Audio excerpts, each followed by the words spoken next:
Hi, viewers. Welcome to another episode of Quiz Time. Today, I have as my guest Geoff Hall. Hi, Geoff. Welcome to Quiz Time. Hey, John. Thanks for inviting me onto this platform, and I hope I can justify my expert level that you've put on the title when we go through the positions. I think anyone who knows you, Geoff, knows that you're an expert. And I love playing against you, even though I hate it as well. But it's always a challenge, and it's great. You're a great opponent to play against, let me tell you. So I look forward to going through these 10 quiz questions with you. Um, After we finish the quiz questions, you're also going to have a quick word with us about a backgammon variant of yours. What's it called? Yes, thanks, John. It's called Switchgammon, Okay. and I've just completed a 32-player tournament. But I'll speak a little bit more about it at the end. It's got an interesting twist to it, and I Okay. think some of your viewers would enjoy trying it out. Fantastic. We'll definitely hope they stay till after the quiz and we'll hear you speak a bit more in depth about that. So we're going to go straight into your first position, and this is what I call an interactive position. So we can literally move the checkers around. Ah, okay. So that's if you want to try a few different moves out before you settle on one, we can do that. Okay, perfect. Do you want me to go? What's going through my mind here? Yeah. So it's a DMP game, um, and you're 16 picks ahead. You've just rolled a 10. So really, you just want to get your checkers in. It would be great to make the bar point, but it comes at far too high a cost. So you So mean if we did that? yeah, I Yes. mean, the reason the point is so good is it's really helpful when you're trying to bring your checkers in from the midpoint against a 20-point holding game. But you haven't got that luxury because you're just leaving too many shots. So the key here is not to leave any shots. So unfortunately, you can't move the 13 or 14, the checkers on the 13 or 14 points without leaving a shot. And you can't do the same with the 11. So it looks as though the 6 is coming off the 8 point. And then your only options then are 8 to 4 or 6 to 2. And I like keeping that spare checker on the 8 point. Having said that, I also like to have a spare checker on the 6 point as well. But I can't have both. So which is better? Assuming I've got this right and it isn't something that I've overlooked, which I don't think I have. So I would probably play. I would probably play 6 to 2. 6 to 2. Keep the Okay. checker on the 8 point. I could always put another one on the 6 point later with any luck with something like 6-3. 5-3. Okay. So before we lock this in, um, what would you say about our opponent's home board situation? Is it very strong at the moment? It's not. We've got similar strength boards. He's got a 2 point board. He's got a dilly builder on the 4 point. He has got builders that are bearing in ready to perhaps make the 5 point. So that does sometimes lend itself to saying, well, let's take a chance now. That's what I'm angling at, because as you said about how risky it is to clear the 13 or 14 now, it's only going to get worse, and we're not guaranteed rolls that's like doubles where we can move them safely.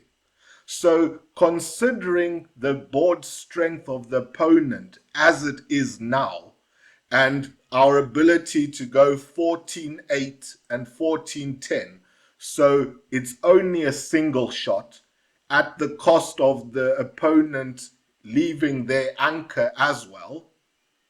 Is this not the right time to clear the 14?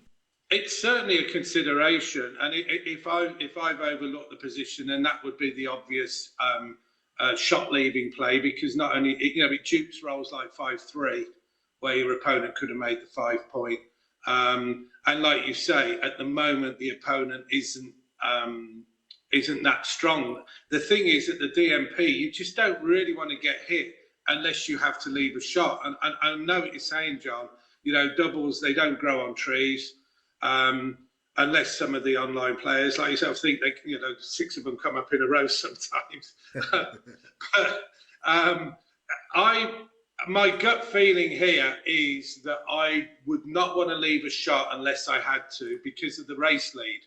I'm going to hope, and you're right, maybe I'll be facing a stronger board by the time I've got to clear the 13 point, or even something like the 11 point, because that's in a tricky position as well. So it wouldn't shock me if it was the right play, but it's like you say, my gut feeling is not to give a shot and hope that I can do something else with my checkers next go. Okay. All right. Well, I think we're ready then to see what XG thinks about this play.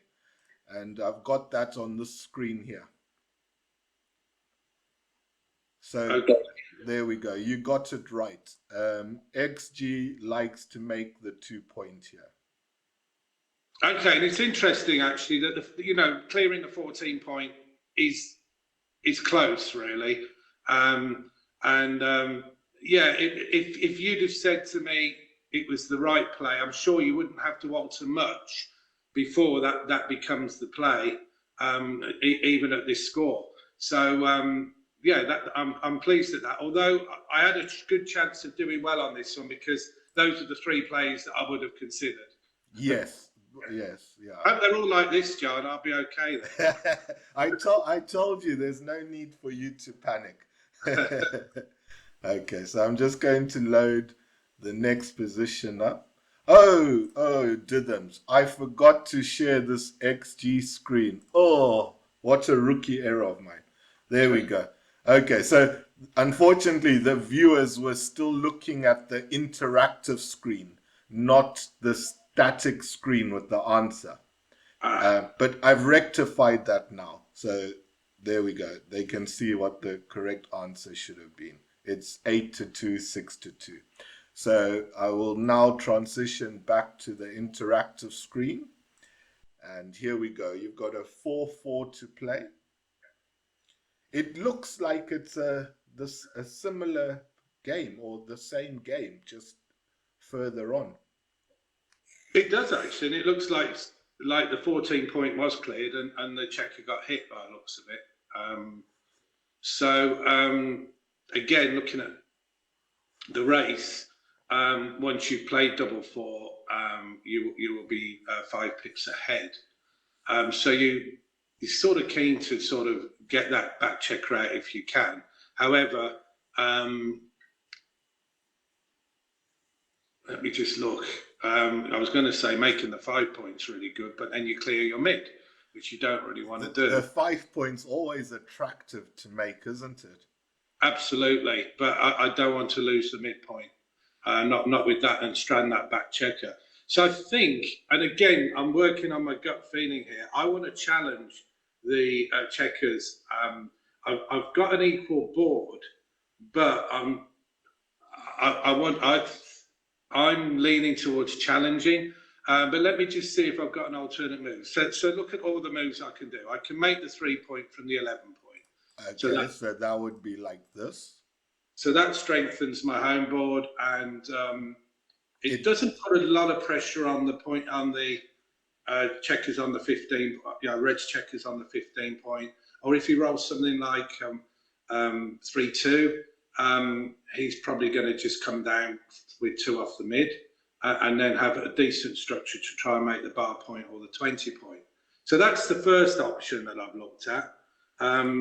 I would put those back, and the second option is to move up the back checker to the 20 point. I know there are some rolls that will hit. So then what do I do with my other 2 4s? I'd love to make the 5, but I can't. It's three. You've got another three fours. Yes, sorry, 3 4s. Yeah, I don't want to come out to the 16 because I don't want to be necessarily hit outside. Although again, it could be right. I would rather stay there. I don't think there's enough attack power up to hurt me there, and I would probably make the bar point and go 8 to 4. We see how that looks. It looks a bit. Probably got the viewers laughing at the moment, saying well, he's not considering the obvious move. So that puts me 5 points ahead, which is very little. Don't really want to stay back. Do I want that contact? I mean, they do say if you're behind in the race, don't move your back checker. But I'm not technically. I'm sort of level in the race. What I don't like about 24-20 is the freedom it gives the opponent to then play behind.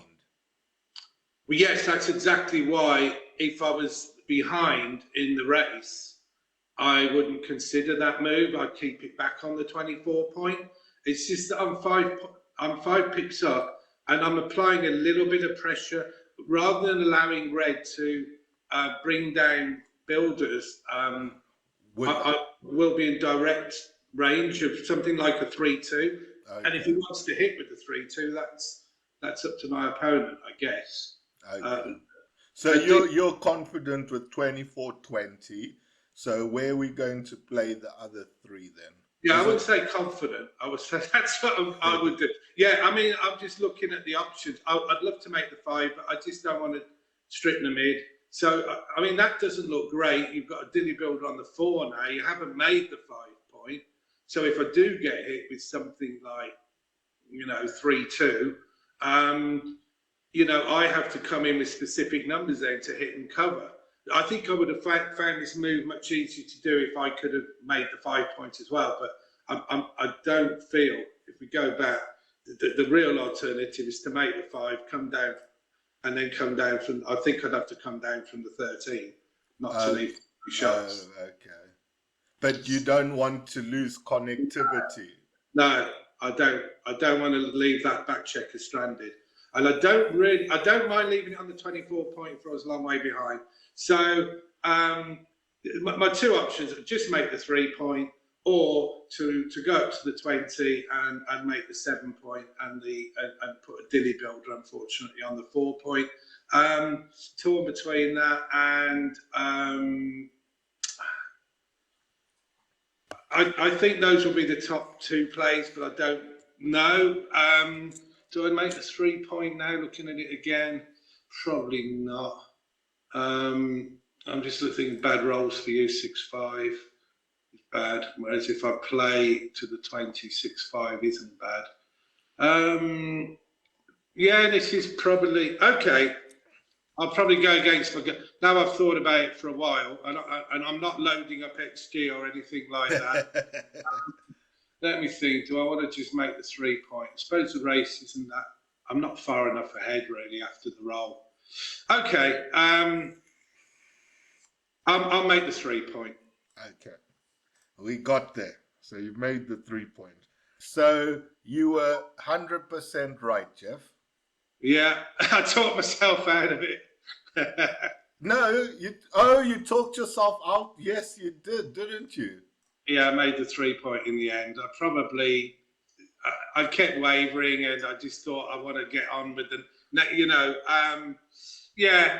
I think it's one of those, John, where you have too much time to think, and I probably talked myself out in the end. I just didn't like my final structure after the number 1 play. If I could have made the 5 point and stepped up, it would have been a much easier move. So this play is not that badly rated by XG.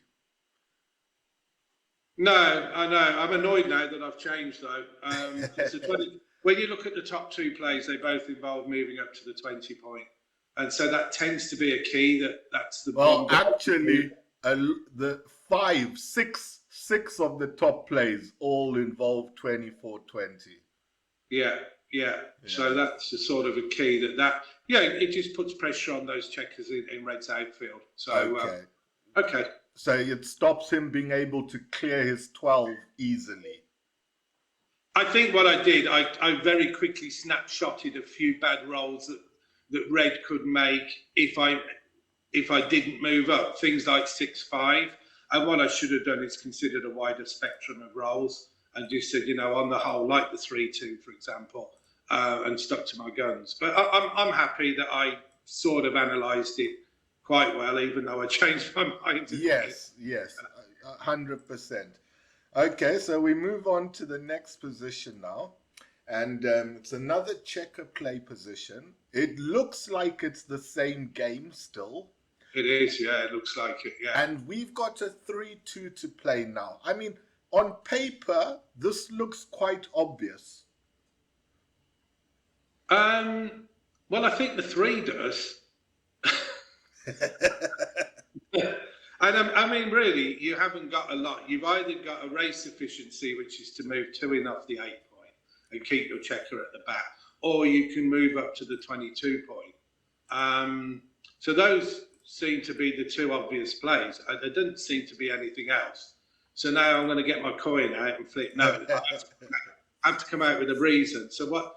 I'm only going to be 5 pips ahead again. Again, it's this very close sort of thing.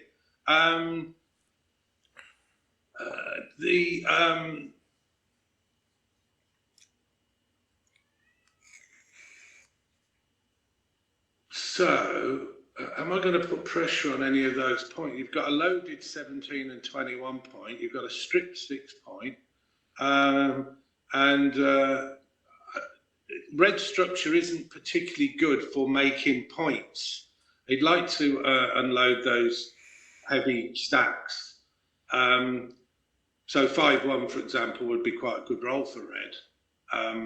Do I want to make it better by stepping up to the 22 point? Obviously, it makes it easier for me to get out, but the race isn't that good. So I'm going to stay back because I can't put pressure on the 15 point by moving up to the 22. And the 17 points stacked anyway, and now its 6s will play over me, and unloading that point. So my feeling here is to play 8-5 and 8-6. Okay. I always hate putting extra checkers on a point that's already got a spare, but we don't really have much choice. 6-4. It's not good in an efficiency sense, is it? No, it won't make much difference, I guess, in the race, but I've got 1 extra crossover. The race is close enough to justify that, especially if I roll something like 6-5 or 6-4 and run. Okay. So I am considering the race factor as well when I make this move. Okay. All right. Let's see what XG thinks about that. So let's look at the answer now, Geoff. It was to step up. Okay.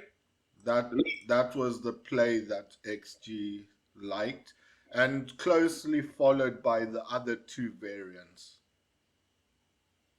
Yeah, I'm just going to look at that because it's quite interesting. It's a DMP game, isn't it?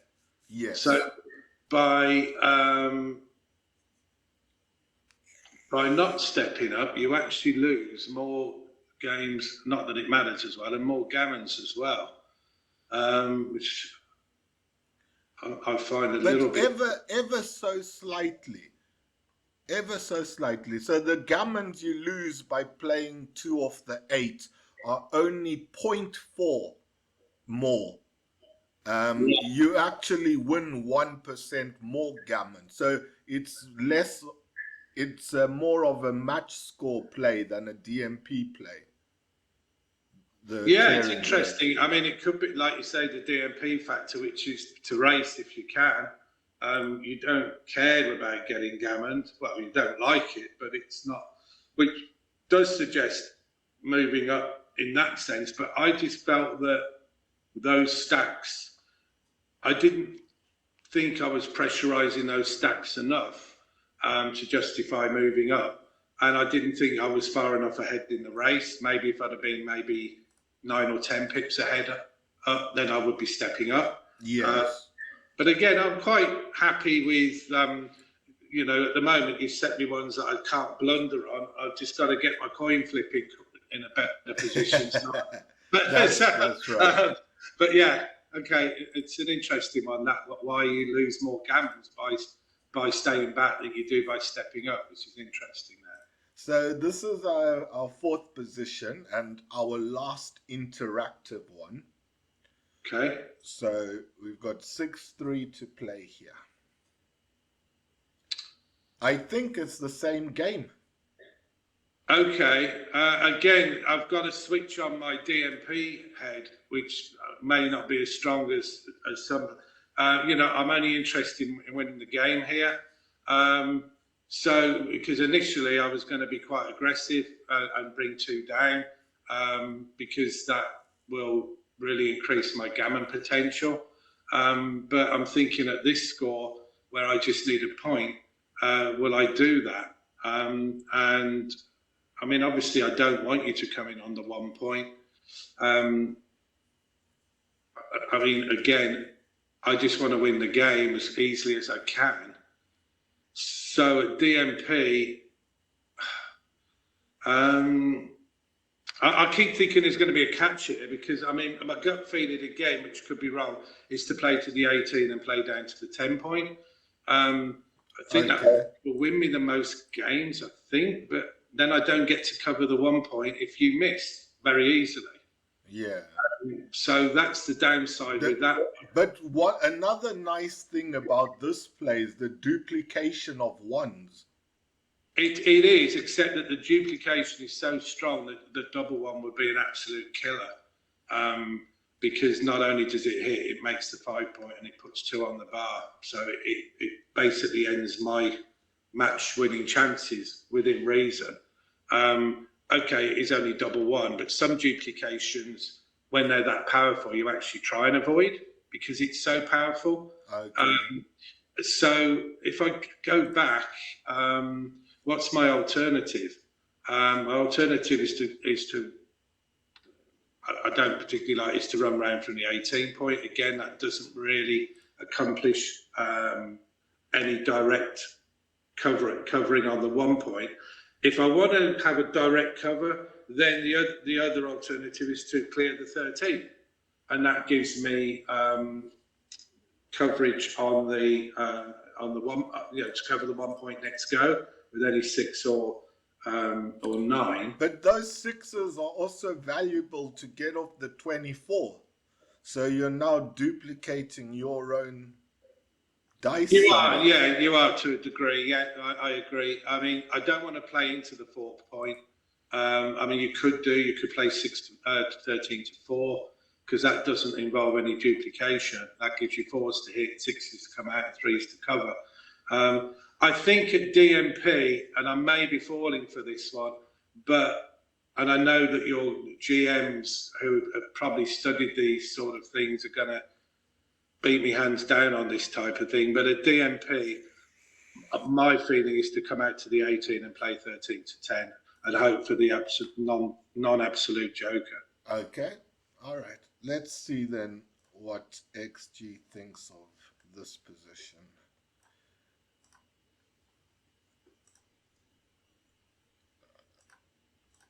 Here we go. So 13-10, 13-7. You talked yourself out of a move you considered. Well, I said that will massively increase your gammons, which it does. I mean, it adds 17% to your gammons. So that would be the natural play if there were any sort of gammon involvement. And what I was wondering here was how much effect the DMP nature of the game. So which one wins the most games? And it's difficult to decide whether bringing 2 down wins more games than playing to the 18 point and coming down to the 10 point. So again, I'm happy that I picked that play and not something like running from the 18 point, for example, which was extremely safe. Probably loses the least number of gammons, but isn't what you're wanting to do at DMP. It's something you might have done a 2 away, 4 away, for example, if the cube was with you. So I think I've read this position. I'm pleased with the way I've read it, and I'm not unhappy that I'm slightly out on which one wins the most games. Yeah, it's very slight. It's 6.6%. So that's very small. Okay. So now we're going to swap away from our interactive quiz. And this is just going to be, you're going to have to visualize these now. Okay. Um, Okay, so there's the cube's centered at the moment. Fours are very good. 5s, 2s, and 3s hit. 6s hit. So 1s are even good. There's so many good numbers for white. Even though he is 13 pips away, I think this is a strong double. okay. And the question would be for me: would I take being red? Have got a stronger board. I'm in front in the race. Hasn't made the 4 point yet, so something like 5-2. He would be more likely to hit rather than make the 4 point, and that leaves the 4 point clear still. So my guess is, or educated guess, would I say, at this score, is that it would be a double and a take. Double take. Okay. Let's lock that in. And we can bring the XG answer. Bring to the front. There we go. So it's a good strong double. It's actually a blunder not to pull the trigger because we've got so much positive things going for us. But it's also an easy take. So things that make it a take are what you said. There's the race lead. There's no 4 point yet. So, yeah.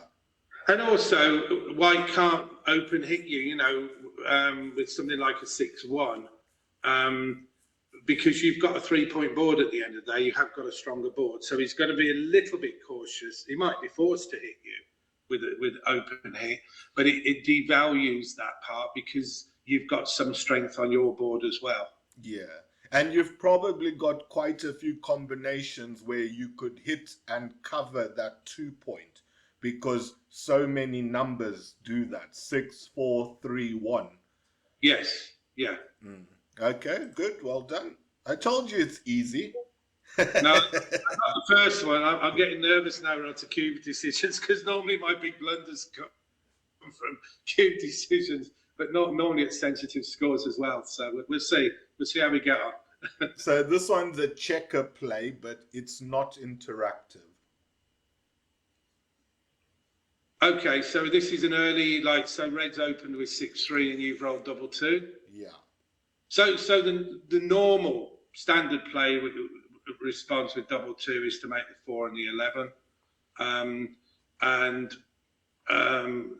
I would definitely be making the 4. Hold on. 6-4 is an interesting one. So if you'd have opened with 6-4, I would have hit you from 24 to the 16 with the double 2. And that's because the 9 point is quite powerful. And so it sort of goes against the grain, really, John. But a 6-4 opening by the opponent, splitting down, followed by double 2 is 24 to 16 hit. But you've rolled a 6-3. And I don't want to hit you on the bar and waste the double 2 that way. So I would be making the 4 point. And the question would be, do I step up or do I come down? Okay. So I would go, there is an argument at certain scores. I'm not doing it here to make the 20 point, especially you've got that extra builder there, but I'm not going to do that. But I think I would step up to the 22 point. Okay. All right. Let's see what XG thinks of that. Oh, you still come down with the 11, right? Okay, that makes sense. Slightly more gammon wins, it looks like, if you come down to the 11. Yeah, well, you've got a better attack. My move was a little bit more defensive. I thought with the 1 point, it's early days. It shouldn't really make any real difference in a 13 point match. But I was conscious that I was Because the score's 9 away, 10 away, it's almost you don't consider the score yet. As yeah, yeah. yeah. Okay. All right. This is a cube decision, and this is now a 5-point match, and it's 5 away, 5 away. Red has got a checker on the bar. Okay, so 5 away, and so look again. You're 14 points ahead. Red's got a checker on the bar. You've got your back checkers split. You've got a slightly stronger board. You are threatening to make a 4 prime. Red structure isn't bad. You've got that builder on the 1 point, or wasted checker, if you like, on the 1 point. So that doesn't help your position. So my question is, first, is it a double? Well, with 1 on the bar and with 10 checkers in the zone and the 1 on the 1 point, I would say this was a double, because gammons at 5 away are still quite valuable. It gets you to DMP. And I don't, despite the fact that you've got 1 on the bar, Red's made his 3 point. It's got reasonable structure, no other blots. And I think this is a double take again. Okay. Let's bring the XG answer. Double take. So it's look at what a big double it is. Yeah, wow, yeah. Massive. And the pass or take is very borderline. Yeah, that's it's closer than I thought. I mean, I did wonder more about the take. And I think what led me to take it was that checker on the 1 point, and the fact that Red has made his 11 points and has made a 2 point board as well.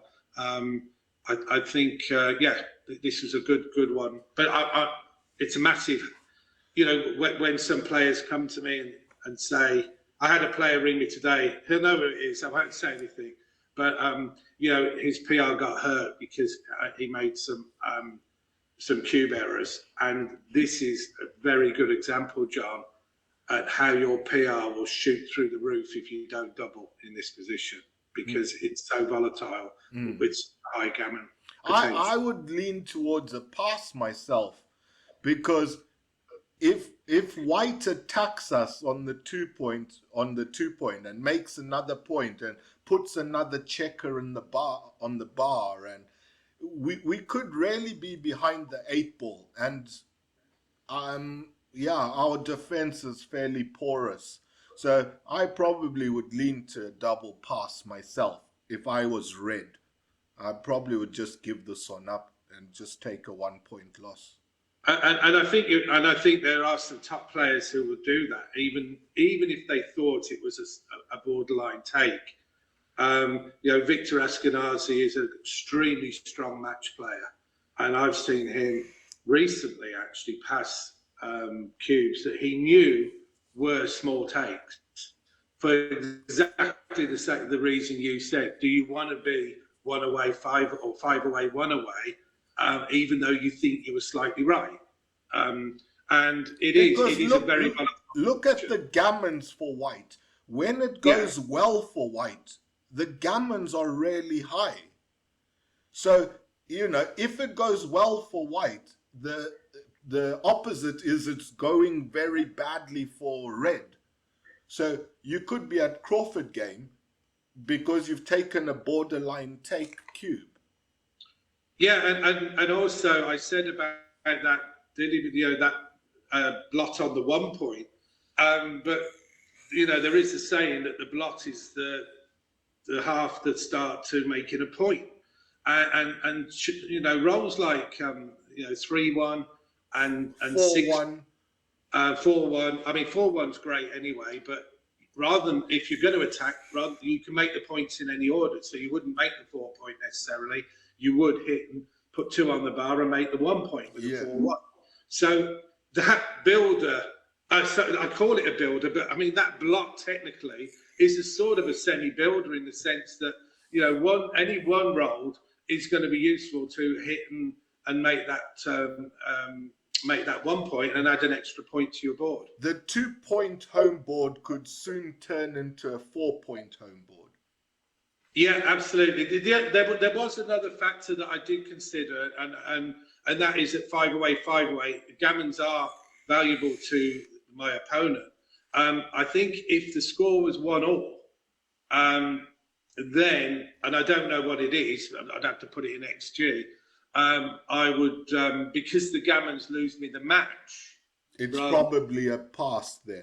But I think I would lean towards a pass as well, because whenever my opponent's 4 away, I get really nervous in these sort of positions. Yeah, that's a very good point, Geoff. Very good point. I will try to remember to think more along those lines. Okay. So this is a checker play, and it's a 9 away, 9 away score. Okay, so the score has no impact here. So do I come in on the 20 or do I come in on the 22? If I come in on the 20, the obvious play is to come down to the 10 point. It is lending yourself to being attacked. You are behind in the race slightly, or albeit 1 point. All 3s, 2s, 1s. So if I come in on the 22, yeah, I personally like to come in deep here, so I would come in on the 22 and play 13 to 8. Okay. Bar 22. And then 13 to 8. The downside, obviously, is if red rolls a 4, then I don't see anything. But then they have to give up their midpoint to close the 16. So. And also, something like 4-1 would have made the 20 point anyway. Yeah.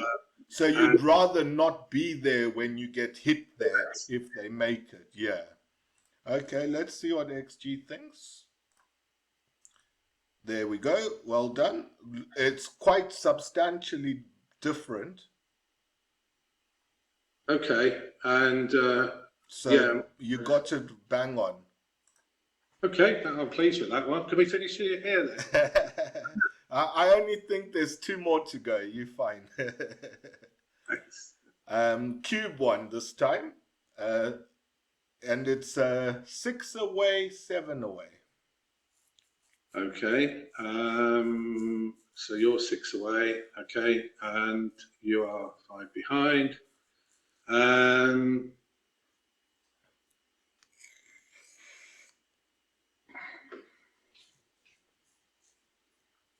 Okay, my first question is, am I cubing? The strengths are the same. You've got your anchored up, and red isn't, and any 6 is pretty powerful. The problem is we'd like 6s to make the bar point or attack. We also want them to escape from the back. So yeah. And you may even change your strategy once the cube is turned as well slightly. You may play it more gammonish. Gammon go. Gammon, yeah. If you then turn the cube.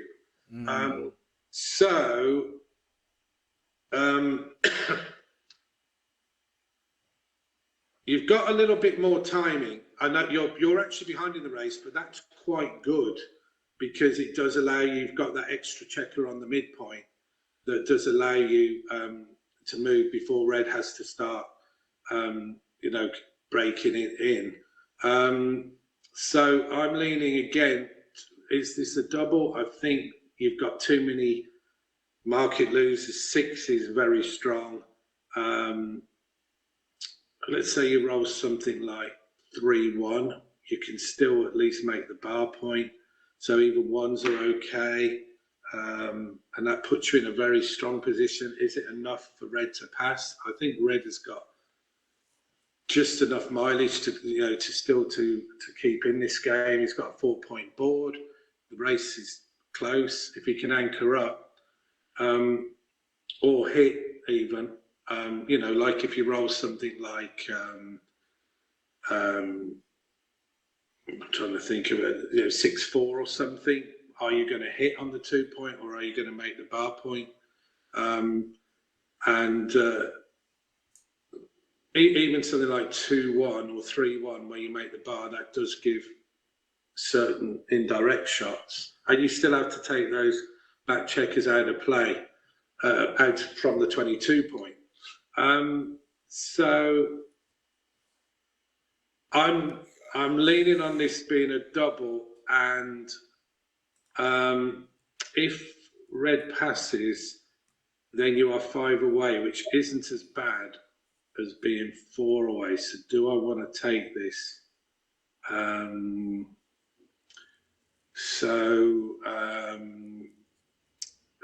thinking, if you make the bar point, am I happy? No, you can't be happy if you make the bar point.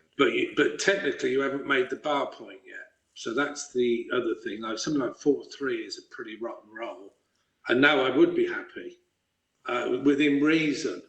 But is there enough rolls for me not to be happy? And bearing in mind that I run the risk of putting you 4 away. And also, just one other little factor is, if I take this and it does turn around a little bit, then, okay, I pick up 2 points, but that puts me 5 away, which isn't quite as good as I'd like it to be anyway. So I think, just because of the score as well, I think, and I could be well out here with my radar, I think this is a double and a pass. Okay. Let's see. Let me put you out of your misery. Okay. Okay. Tis a take still. Yeah. Fairly strong double and fairly strong take. Yeah, I thought this might be one of those score things, which I just put my opponent 5 away and let's get on with the next game. Yeah. And no, I over. But yeah, they're always tough to take, these sort of almost like prime versus prime-ish type situations. And they do say that all prime versus primes are takes. I didn't like the fact that red wasn't anchored as well. Yeah, interesting. Because red not being anchored means that white can potentially attack loose, because white has the safety of an anchor. Yeah, although the strength of the boards are fairly similar. So white doesn't want to be too, like something like, let's say you roll 4-1, John. Are you going to come down to the 9 point and make the bar, or are you going to hit loose on the 2 point? I mean, my gut feeling is to make the bar. Yeah, I would make the bar, yeah.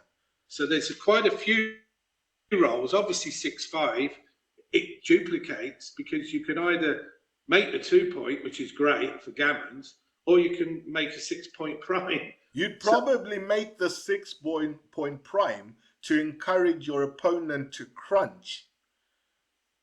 Yeah, if you could get those back checkers out with the 6s and 4s, like you say. I mean, these are some of the things that perhaps make it more of a take than I was happy to give credit for. Yeah. I mean, it looked really scary for me, and sometimes I do look at these and think even a 3-1 is a pretty horrible roll for me as red, because double one's not that great though. No, and in fairness, double one, you could, I don't know if you'd put 2 on the bar with double one. You probably would if you turn the cube, maybe.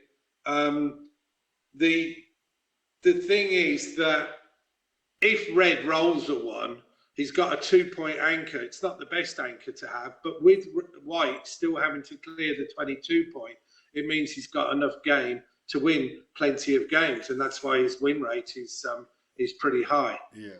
If it does go wrong, as we said before, the gammons really kick in for red, and they get a nice chunk of gammons there, 23%.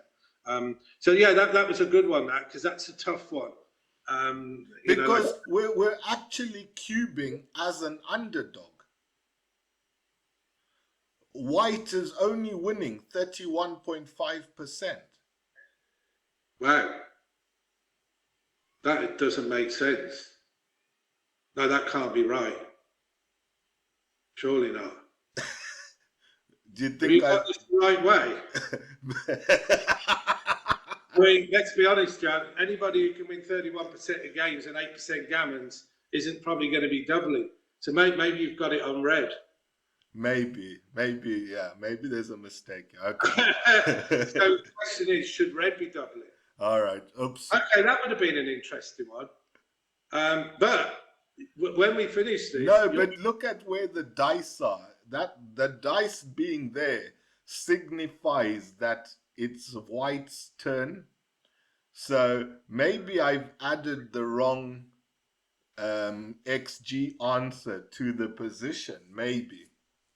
oh, I hope it's a double pass now. Now you've said that. We'll have to do some homework on that one. Let's move on then to our last question. Okay. 9 away, and we're on the bar with the 3-1 to play. Okay, first question. Do we come in on the 24 or do we step up to the 21 or come in on the 22? 7, 9, 11 checkers, red's got. You're sort of priming, so that's your game. Red has got a priming structure, but it's also got 11 checkers as well, so you don't want to get primed in. The question is, do you step up to the 21 with that many checkers bearing down on you? You're slightly behind in the race. What about if you come in on the 22? What can you do? You could do like 11-10, I guess. Yeah, that would probably be the natural play if you came in on the 22. Yeah, in fact, that would be the only play. I'm not going to. I'm not playing 6-5, even though I'd love to make the 5 point. Not in this situation. So if I come in on the 24, the problem with that, it does give red complete leeway to make the bar point and maybe even roll something like something like 3-2 could make the 4 point, and I'm starting to get hemmed in. Having said that, if I step up to the 21, there are a lot of numbers that hit and cover that point, and that allows red then timing to extract his back checkers while I'm on the bar. So the question is, can I sit there sort of getting hemmed in on the 24 point and have enough timing to make my own blockade to make red crunch or crack so that I can escape that last checker? So that's what's going through my mind. So this is difficult because my gut feeling is to come up to the 21, but if I get hit there, so the question is, if you make the 4 point, am I okay if I'm back on the 24? So I probably am. It's probably more if you make the bar point. I wouldn't want to be back on the 24. I wish I'd stepped up then. So that lends itself again to coming in on the 22. Still got too many attackers there. If I come in on the 24, the only play I can see is 10-7. I could play 13-10, but ones aren't duped that are good for you, on the other side of the board. So that seems a little bit too big, giving extra shots. So what is my answer? It is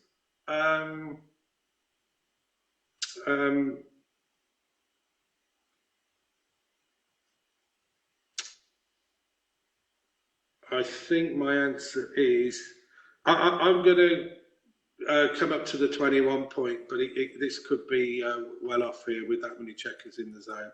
Okay, so bar 21. Let's see how that stacks up against our friend the bot. Wow. Yeah.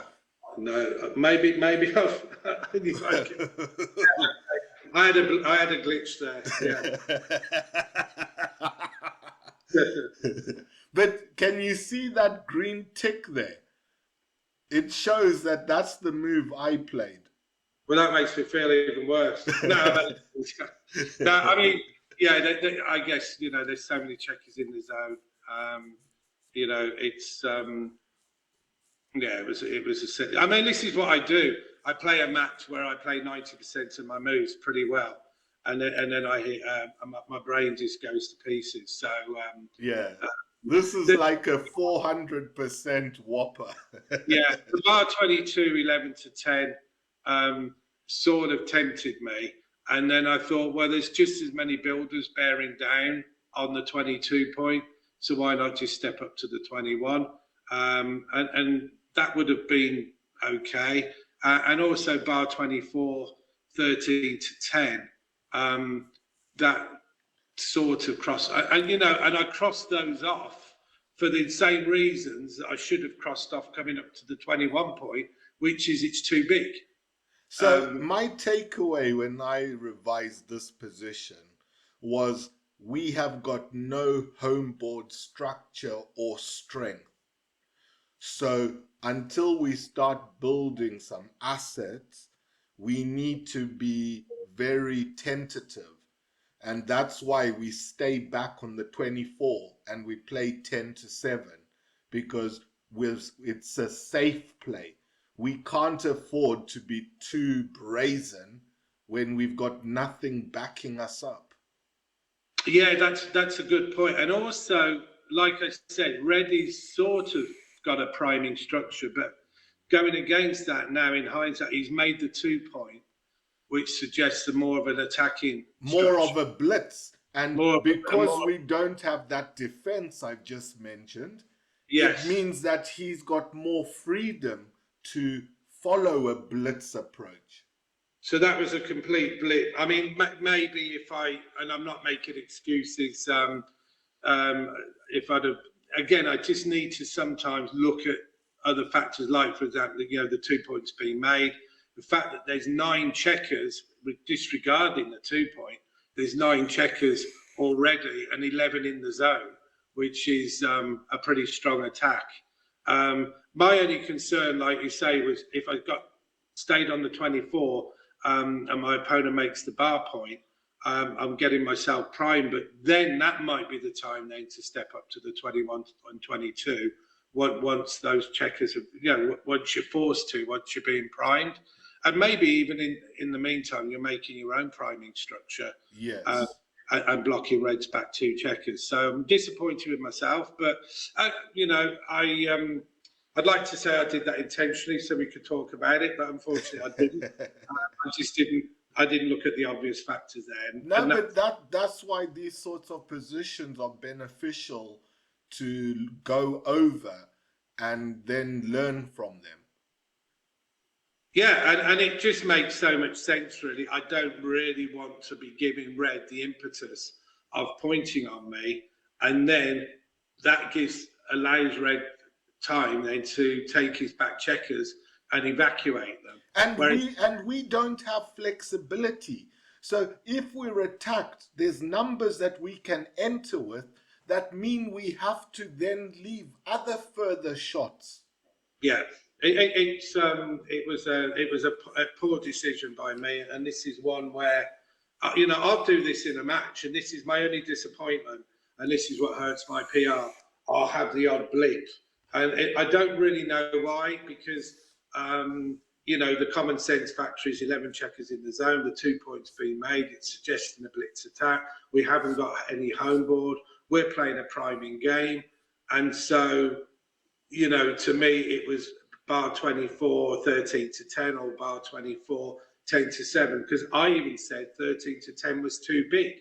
But if that's too big to leave the one, then I shouldn't be stepping up to the 21 point.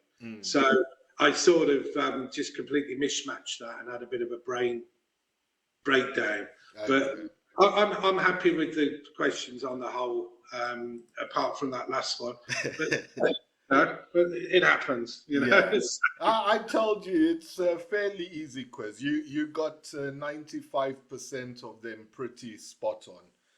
So. And one completely, screwed up. But never mind. And I had to save the trickiest one for last when you were already tired. Yeah, I was probably just getting a little bit too comfortable then. So yeah. So there's 2 Facebook groups that discuss positions, like me and Geoff have gone through. The links are in the description. Backgammon Strategy and BG Puzzles. Geoff, you've been quite difficult to get hold of, so thank you for making the time to go through quiz time with me. It was a pleasure to have you as a guest. Well, thank you, John. It's nice to get my brain tested now and again on these sort of questions and show me that we're all sort of human at the end of the day. Exactly. You're going to talk to us a bit now about your switch gammon, please. Yeah, if I can just have a quick time, because it's obviously people who know me know that my profession was a casino games inventor, so I designed casino games, typically blackjack variants. So it sort of led me to look at backgammon, and try and think of a game that didn't alter the game too much, but added an extra sort of level while keeping the rule change relatively simple. So I came out with switchgammon, John. Okay. What that is, and it says in the description, is that if you roll something that you don't like, then you can say, well, I'll take my next roll and I'll switch it for my next roll, which is great. But you don't know what your next roll is until you choose to take it. That's correct. So you sort of, and there are times, you'll roll 6-2 and say, that's terrible, I'm going to switch. And you switch it with your next roll, which happens to be 6-2 as well. And so that's always a bit annoying. But quite often you do gain, you benefit a little bit. If your opponent's left a shot 6 away and you roll 5-4, you say, I want to roll again, and you roll 6-1, you say, great, now I can hit them.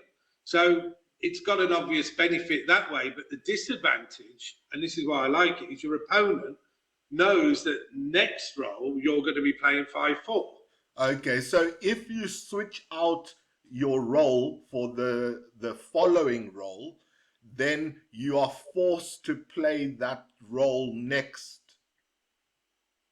Yes, if you can't switch a switch, if you like. Yeah, so if it's 5-4 and we change it to 6-1, it means after the 6-1 we have to play 5-4. We can't switch again.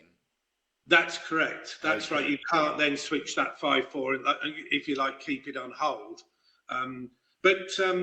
Alfie has done a great job. He's programmed the switchgammon variant on the Backgammon Hub website. Okay.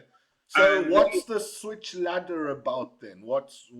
The switch ladder is where you can go on, you can challenge players by going on and basically look at players in the ladder, picking a time in a day and challenging that player to a 5-point switchgammon match. Can you play switchgammon without joining the ladder?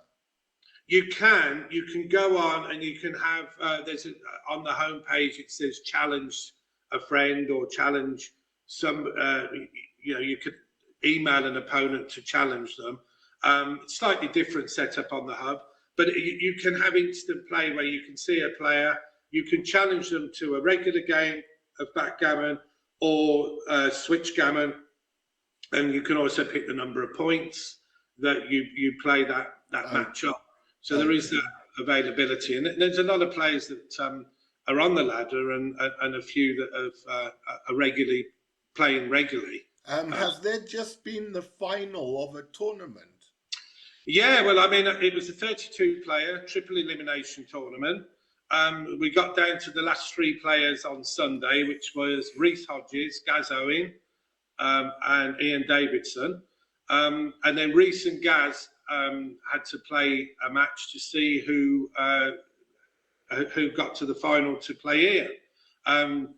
Gaz won a very exciting match against Reese, and then played Ian today, and Ian was the victor today in the final against Gaz. But what I'm going to do, John, is I've recorded both of those matches. Gaz has kindly offered to offer, what was going through his mind, especially with the match against Reese, which was quite an entertaining match, had a few switches in, a few intriguing moves and cute decisions. And he's going to go through it. I'm going to edit it when I get back from America, which will be in about a month's time. A couple of months' time, it'll probably be now. But sometime in March, I will release the videos on the UK BGF video stream, so that players who are unaware of switch gammon can at least see how it's played. I'll give an introduction, and then you'll get Gazzo in, hopefully Ian Davidson, and maybe even Reece Hodges, sort of explaining the game and the mindset. The beauty of it, John, which you're like, is XG can't tell you the right thing because it doesn't allocate for the switches. So I'll give you a good example. If your opponent that rolls 6-6 after you've hit them, and then you roll 2-1, you might as well slot the 5 and the 4 points, because your opponent. Let's say they switched to 6-6 and rolled another 6-6, just for argument's sake. So they're going to dance again. Now you can switch the 5 and the 4 points. Yes. And try and make them. Yes. Because and XG will have a field day saying, what on earth are you doing? Yeah. Yeah. So it's great, because it sort of takes it back to the 80s, when nobody really knew what the correct play was. And people like, Oliver Squire, John Barnes, obviously Reece Hodges and Gaz Owen, they're real, they've said they really enjoy this concept, because it doesn't stray. You don't end up with 27 checkers on the 2 points to start the game type thing. It's the natural game. It's 95% backgammon, but occasionally you've got this switch decision to make, and it just breaks up the regular game of backgammon. So, firstly, congratulations to Ian for winning what's probably the first switch gammon tournament. Well done, Ian. And, yes, congratulations. Sorry, John. I was going to say congratulations, Ian. He did get me a bit nervous, because another thing which I forgot to say is it's triple elimination, but I am gifting £1,000, and it's only a £15 entry this tournament. £1,000 to anyone who wins with 3 lives intact, and £300 if they win with 2 lives intact.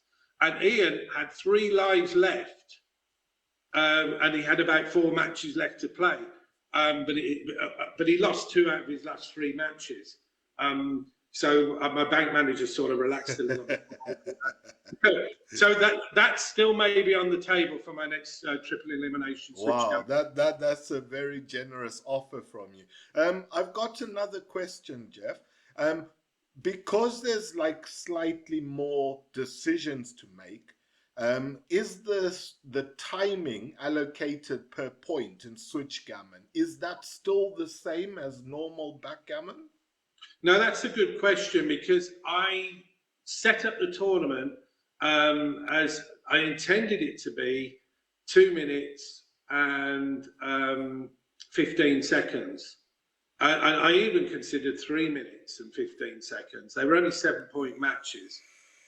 In the end, I set it for 2 minutes. But the way the site ran, by the time I'd drawn the first round, I couldn't alter the clock, so it was 12 seconds. And then for the semi-final and final, I tried to put it to 15 seconds to allow extra time for commentary, and adding things in. And I actually managed to turn it down to a 10 second. I don't know what I did, but yeah, I think what would be fair would be a 2 minutes and 15, or possibly 2.5 minutes and 12. Just to allocate a little bit more time, because where it gets tricky, John, is let's say you roll 5-4 and you don't like it, and now you roll 3-1 and you make the 5 point, for argument's sake, and then I roll 6-2. Not only am I thinking it's the 6-2, am I going to switch it, but I'm thinking let's say I do switch it and roll something like 4-3, I'm actually thinking, how can I play the 4-3 so that 6-2 is good for me next go? But also, it's not good for your 5-4 as well. So you make some sort of slightly obscure plays, because you might slot a 4 point when no way would you have done it, because you can't hit me and I can cover it. Look, there's an old adage that I know, which is knowledge is power. And like you say, when you know your next role or you know your opponent's next role, that's a lot of knowledge. So that gives you the ability to then strategize different to normal based off that knowledge.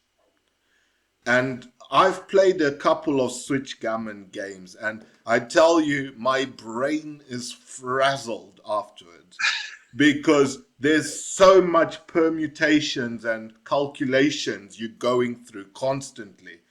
Yeah, it's very, I found it very mentally like draining, you know. But it is fun. But yes, I think that's why we've kept it at 7 points, because if you try to play 11 or 13 points, you'd feel like it's torture. I think you could add probably 50% on top, because it's a switch. So 7 points probably equivalent to an 11-point match. An 11 point would probably be equivalent to like playing a 17-point match or a Yeah, 15 because match. of all the thinking you have to do. Additional thinking, correct. And maybe because normal backgammon, I play it on a with a degree of autopilot. You're not thinking of every decision in grand detail. Some moves are obvious, whereas switchgammon, every decision almost needs a bit more thought. Yeah, you'll find that when you do play, like Ian Davidson, who did win it. I mean, Ian's a good, what I would call a strong regular backgammon player. And I think Ian would agree that he's not, GM level like someone like Reese or Gaz Owen. And yet, Ian has played a lot of switchgammon. You can sort of see it. He's got a very good idea. He's picked up on when it's, for example, bearing in is much easier when you've got that switch, because you can't roll that freaky 6-5 or double five, because then you can switch away from it unless you roll it in a row. So you don't want to be playing, John, like a 22-point holding sort of game or 21-point Because holding. your opponent will be able to circumvent it more easily. Correct. So you want to be the aggressor more. And the other common mistake that people who first play it make is, like, you'll have a 2-point board like 6-4 made, and they'll roll double four and they'll instantly switch and fine. And then they'll roll, say, 6-2. So now they can come in with the 2, and now where do they put the 6? And all you know is, I'm going to hit them at any cost, because next time they're going to dance with double four. So, and even worse than that, like I say, is when, on, say, a 3-point board, the 3-5-6 is made, you roll 6-5 and switch, and now you roll 5-3. And now they've got that luxury where they can go ahead and slot the 4-point, maybe slot the 2-point as well, knowing that they've got another go plus the switch to cover those points. And you could also like bluff cube. Like if you know your opponent's got a bad next roll, and Oh, yeah. yes, you could then like cube them in a situation you wouldn't normally. And then they've got to think about it. Oh, my next roll's really bad for me. And should I take the cube now? It offers such a different element of challenge. I think players like, and I'm talking about the American players, like people like Neil Cazares, Steve Sachs, maybe. I think they would find this game to their suiting because of the way their mind works. Because Gaz Owen today, without giving too much, well, I've already said the result actually, but it's worth watching. Gaz Owen doubled or redoubled. Oh, sorry, he didn't redouble. He doubled when he had a 4 shot. His opponent was 4 away, and he doubled. Did I get that right? I might have. Yeah, I'm pretty sure. Now, typically, it's not even a double, and it's a comfortable take when your opponent can hit you with a 4. I might have got it wrong because it might have been a double shot, but even so, even with a double shot, you would normally take. But in switch, it alters that different. Yeah, I did get it wrong. Gaz needed, I think, a 3 or a 4 to hit, so he doubled. Ian was well ahead in the race. He'd left this shot and he took. But I'm thinking in switchgammon, you probably wouldn't take, because Gaz has got 2 goes at it now. And fair enough, he might roll 6-5 and 5-1. That can happen. But now you've got to start working out not just the probability of my opponent hitting me this go, it's what is the probability of my opponent missing me in 2 goes. Yes. And Reese has done some work. Reese is a real, he really enjoys this variant. And me and Reese have talked about a few positions where we've said, if your opponent is 6 away, normally, they get 17 shots, so it's close to 50% they can hit you. Well, that changes dramatically when you've got the switch, obviously. It's getting on, we forget what it is now, but it's like 70% or something. So you may, you may pass at switch gammon. Like you say, John, it's not always a bluff double. It's actually a genuine double, and it's whether it's actually a take. And if we use regular backgammon brain thinking, well, take, when actually you shouldn't be. No, definitely, Geoff. So if people want to play it, they need to join up to Backgammon Hub, right? Join Backgammon Hub, look for the Switch ladder, and look out for an upcoming Switch Gammon tournament, likely to be sometime in March. It will follow on from the videos that I release. And again, it will be a similar format with added prize money or potential prize money. So yeah, please look out for it in March. And if you've got any questions, you can send an email to me at, I don't know if you want me to give me my email on here. I can add it to the description if you like, Geoff. Yeah, just add it to the description, John. Okay. All right. Geoff, thank you so much for joining me tonight. And thank you, Geoff. I look forward to when you release your video of the finals of the Switch Gammon. And thanks for the questions. And sorry I let you down on that last one. I'm going to go and commiserate now and study when to step up and when to stay back and hide a bit. Yeah. So, dear viewers, if you're still watching, it's now time for the reveal of my next guest on Quiz Time. So, in 5, 4, 3, 2, 1, ta-da! Episode 8 will be with the backgammon guru and YouTube content creator Alex Eshagian. I need to ask him how to pronounce his surname correctly. I hope I've not butchered it too bad. I hope you join me for episode 8. See you soon, and thanks for watching. Goodbye.